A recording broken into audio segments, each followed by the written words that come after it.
Welcome to the good, the bad and the ugly, where the mighty are fallen, the good get ugly, and there's no such thing as bad publicity.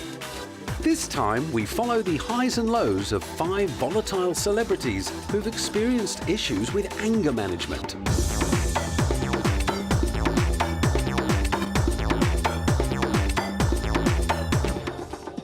Throughout her 20-year career as a premium clothes horse, Naomi Campbell has proved herself worthy of her lofty nickname, the Black Panther.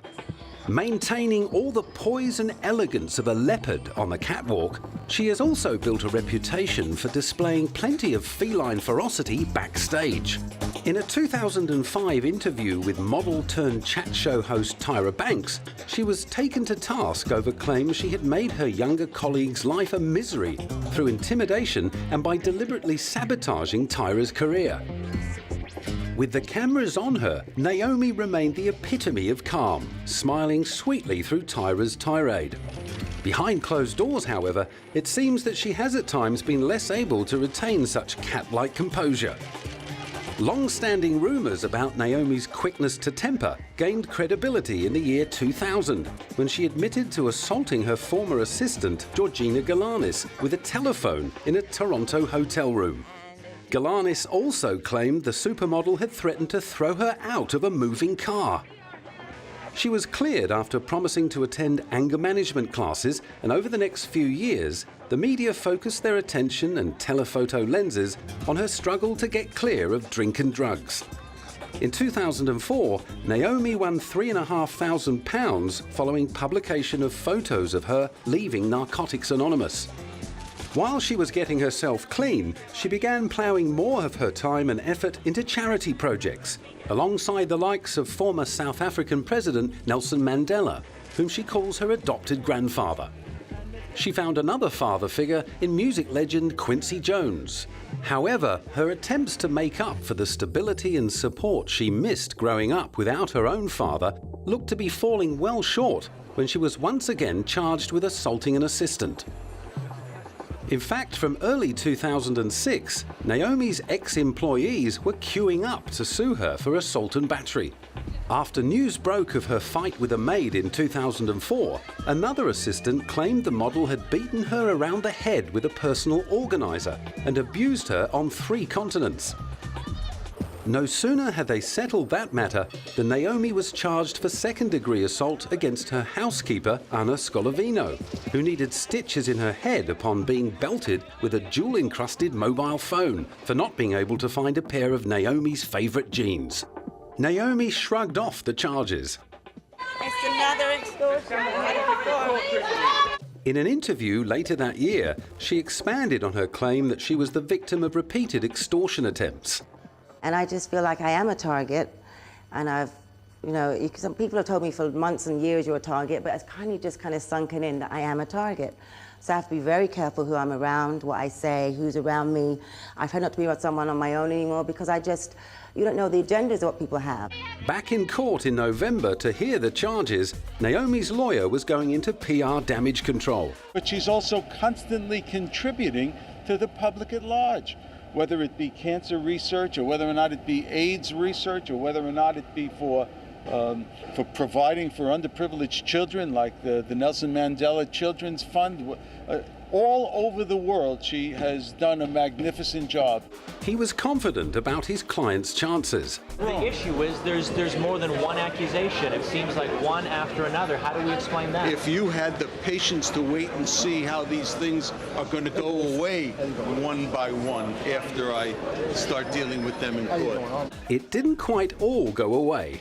2 months later, she settled another abuse claim from a former maid and pleaded guilty to the phone assault. She said that in her apartment she threw a phone, and that phone that she threw did hit an employee of hers, but that it was not intentional, it was an accident, and that she was very sorry about it. Instead of copping a maximum 7-year sentence for second-degree assault, she ended up with 5 days community service at the New York City Sanitation Department. Her ability to transform the potentially humiliating punishment into an inspired publicity stunt and promotional opportunity drew gasps from the paparazzi as she turned up for her first shift in a black Cadillac Escalade dressed in designer combat boots and tan corduroy pants before getting down and dirty. The before and after work fashion parade continued all week, and on the final day, she stepped out of the department in a shimmering fishtail gown and was whisked away in a silver Rolls-Royce, leaving all the ugliness and muckraking behind her. Or so it seemed. Unfortunately, however, just 12 months later, she was pushed to the edge of reason once more, this time at London's Heathrow Airport. On this occasion, the apparent object of her ire was British Airways' inability to keep track of a piece of her luggage. As she made her feelings known, the situation quickly escalated and the police were called to forcibly remove her from the plane. Psychologists were queuing up to make sense of her so-called air rage. Probably she sensed a sense of rejection, I think, is what's going on here. I mean, probably that someone refused to listen to her, to understand her, to make sense of the situation, and just said, this is going on for everybody, it's not just for you, something like that. She probably didn't feel heard or understood or validated in some respect, and so had this angry outburst to protect herself. Anger is a protective mechanism that actually can be quite useful at times if expressed productively, but obviously it becomes a problem when it's too intense, too frequent, or interferes in our relationships or leads to aggressive behaviour. She was later charged with 3 counts of assaulting a constable, among other things, and ended up with a £3,500 fine and another 70 hours community service.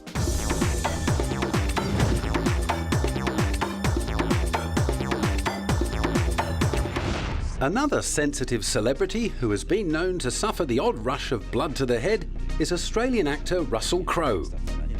At a BAFTA Awards after-party in 2002, Rusty allegedly roughed up an ABC producer who got the blame for cutting short a poem he was reciting during his award acceptance speech. Although Russell later apologised, many believe that his tantrum cost him an Oscar for his performance in A Beautiful Mind later that year. BAFTA-gate was by no means the first time that Russell's temper had landed him in hot water. Back in 1999, he'd been caught on camera engaging in late-night fisticuffs in Australia's Coffs Harbour. The News of the World got hold of the CCTV footage and published grainy pictures of Russell apparently headbutting another man. And despite his contrition, it was certainly not his last headlining scuffle. In 2003, while filming Cinderella Man in New York, he threw a faulty phone at the head of an unwitting hotel receptionist. Apparently, the heat under Rusty's collar stemmed from his inability to get through to his wife Danielle from his room. Russell pleaded guilty to a misdemeanor charge and landed a $160 fine along with a conditional discharge. But he ended up paying the assaulted receptionist $100,000 in a civil lawsuit. Russell reportedly described the incident as possibly the most shameful situation that I've ever gotten myself in. And I've done some pretty dumb things in my life.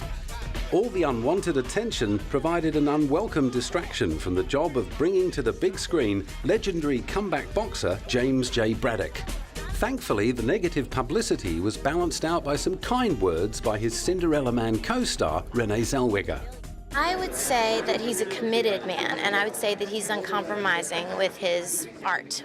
I think that he does what it takes to authenticate the characterizations that he's undertaking, and it's intense. But it's not just intense because of who he is as a person. It's a joyful intensity. It's a focus. It's a shared passion that, you know, he has with Ron and everyone else on the set that I loved being around. I found it inspiring, and I think it takes things to another level.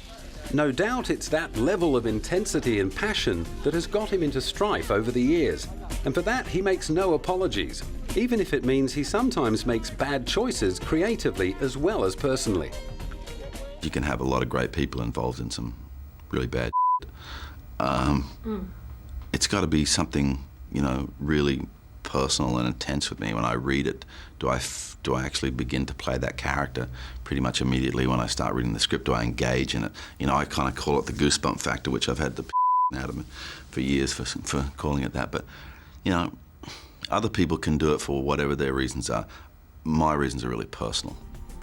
And on the trail to promote his 2007 film American Gangster, he proved he had learned to take the mickey out of himself. No matter what I do, whatever rubbish I try to foist on the general public, I'll always do it from the perspective of being an Academy Award-winning actor. You know, and that's lovely and all that sort of stuff, and you know. But let's just see how this one goes. Over the last few years, Russell seems to have been setting a much better example to his two young sons, Charles and Tennyson, not to mention sparing his wife Danielle from any further excruciating embarrassments. These days, he leaves the immature macho behaviour to on-screen alter egos, like his character Max in Ridley Scott's film about a London bond trader who opts out of the fast lane for life at an inherited French chateau in A Good Year. Well, I think there's a lot of intensity and brooding to Max, but I think, you know, there's also a lot of discovery for Max to go on. I mean, you know, to do those sort of pratfalls 16 foot into a foot of cow in a pool, that requires the same level of physicality as fighting with the tiger, so it doesn't really change much for me.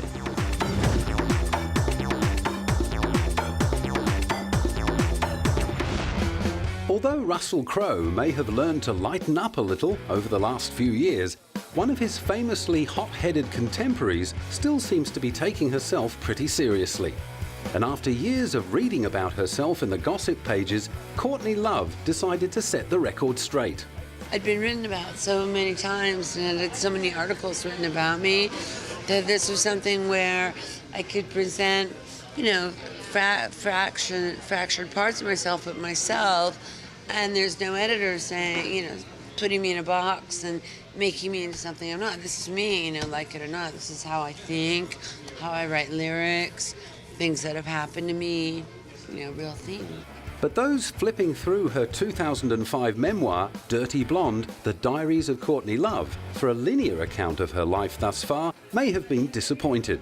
Oh, yeah, I mean, it's definitely a scrapbook. I mean, you know, that is by definition what it is in a lot of ways. But I think all the pieces come together to tell a story, too. It also illuminated one of her life's major turning points. Well, the rejection from the Mickey Mouse Club kind of formed me. Apparently, the rejection came after the 12-year-old Courtney recited a poem by suicidal author Sylvia Plath, revealing an early glimpse of the darkness that would dominate her creative and personal life for the next 30 years. When she married Nirvana frontman Kurt Cobain in February 1992, Courtney was already pregnant with their daughter, Frances Bean. Over the next couple of years, the tabloids printed various accounts of Courtney and Kurt's drug binges. On one occasion, they were reportedly so out of it, they left baby Frances in a cab. The romance ended with Kurt's shooting suicide in 1994, just days before the release of Live Through This, which went on to earn Courtney's band Hole rave reviews and millions of sales. After reading out Kurt's suicide note, which told of his determination to burn out rather than fade away, Courtney let loose with a barrage of abuse at her late husband for being, quote, such an asshole. She then decided to embark on a much more drawn-out process of self-annihilation. Despite her obvious problems and addictions, she struck a creative purple patch with the release of Hole's celebrated third album, Celebrity Skin. She also received a Golden Globe nomination for her role in the Milos Forman film The People vs. Larry Flint. But by the end of the decade, the band had started to disintegrate, and as her career slowly imploded, Courtney started to explode. In October 2003, she was arrested in LA for smashing windows to get into the home of her boyfriend, manager and producer, Jim Barber.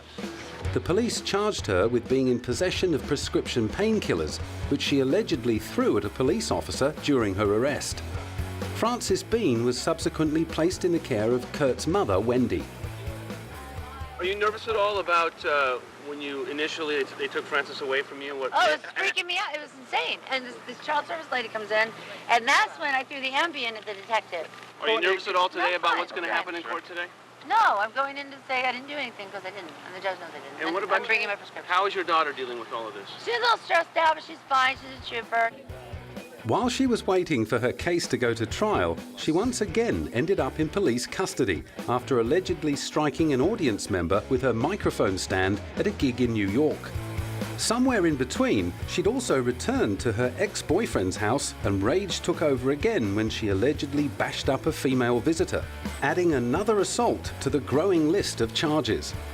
A string of messy court appearances followed, along with orders to enter rehabilitation programs to avoid prison. I have to stop drinking. It's fun. This is funny. I mean, it's not funny at all. It's profound. It's deep. But I want to see if I can do it. Unfortunately, she couldn't, and her failure to stay on the wagon led to some serious head shaking from the judge. I do want you to know that I am very disappointed. I have read all of the reports. I know the statements you made. I understand that drug addiction is a disease. I can't force you to be successful in getting off drugs. Your lawyers can't force you to get off drugs. 3 courts have tried now to help you get off drugs, and I am disappointed because you're not clean and sober. Okay? And it certainly is not something to joke about. The seriousness of the situation finally hit home, but it took yet another violation of probation and 6 months enforced rehabilitation lockdown before she was finally able to get clean. Her subsequent ballooning weight bore testament to her success in getting off the nasties, but by the middle of 2008, she'd proved she was still a woman of extremes by becoming so dangerously thin that a US website wrote an open letter to her, begging her to wake up and get healthy.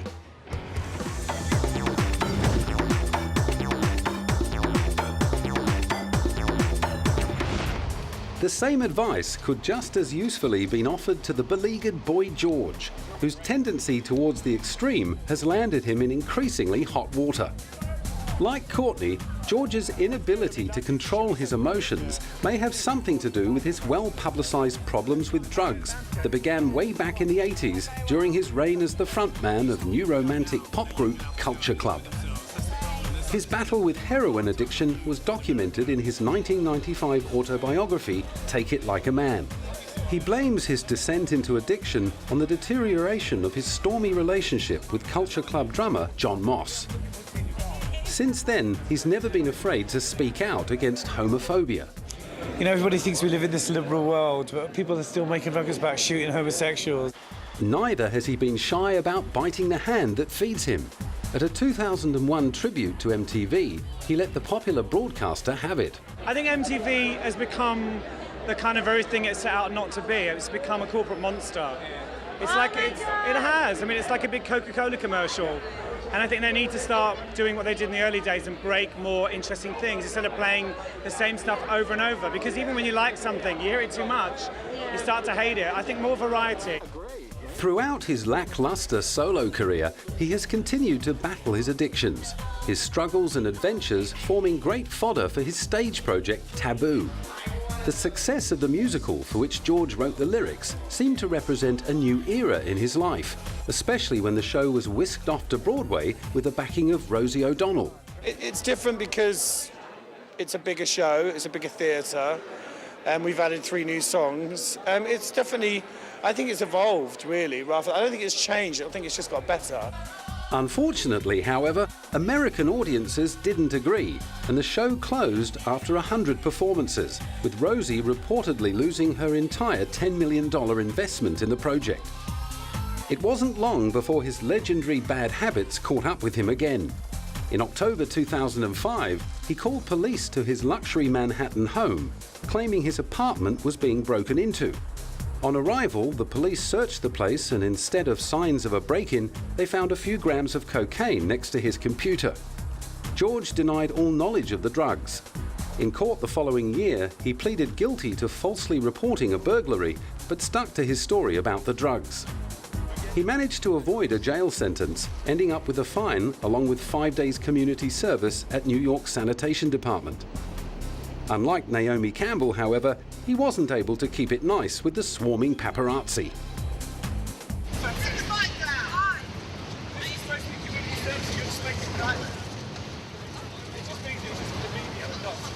me. You think it's unfair, Jordan?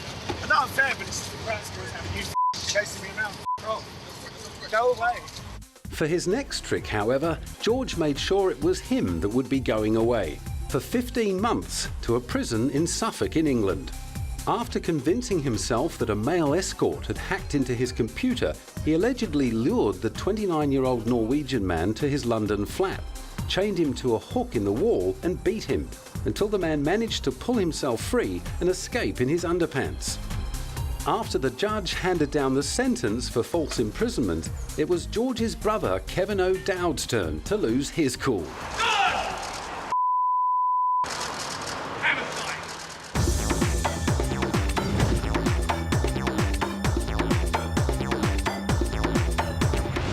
When Mel Gibson was arrested in California on July 28, 2006 for speeding and on suspicion of drunk driving, a leaked report revealing a blood alcohol reading of 0.12 and snapped speed of 87 miles per hour was the least of his problems. The report also claimed that the lethal weapon star, who was driving with an open container of alcohol, had let fly at the arresting officer with a torrent of anti-Semitic abuse, blaming Jews for all the wars in the world and claiming that he owned Malibu. The leaked report also alleged Mel had topped off the outburst with a sexist remark aimed at a female officer at the police station.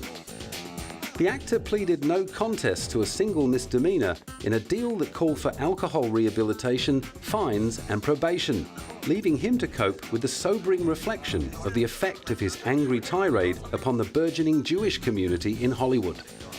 I mean, the guy is very powerful, so I don't think he's very afraid of losing anything in his career. But I think, you know, and Hollywood is very well managed by Jew, as you know. And so I don't think he's going to have a very simple life from now on, because I think he actually thinks what he said, even if he said, no, I'm sorry, I didn't mean it. But, you know, in vino veritas, we said in Italy, which means when you're drunk, you tell the truth. With the movie Passion, that was a great movie, but it shouldn't have been done. His father, being very prejudiced, supported the Germans. So it didn't surprise me too much. It surprised me. You're so stupid to say it. It will ruin his life, and that's good. Going into damage limitation overdrive, Mel sent out written apologies, blaming his problems with alcohol for acting out of control and saying things which he did not believe to be true and which were completely despicable. He did the round of talk shows, bowing and scraping to the likes of Diane Sawyer, talking about his depression and alcohol addiction in an attempt to win a reprieve.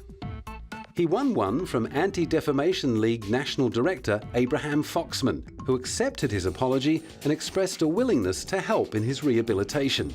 And after earning largely positive reviews and Academy Award nominations for his 2006 epic Apocalypto, it seemed that all had been forgiven.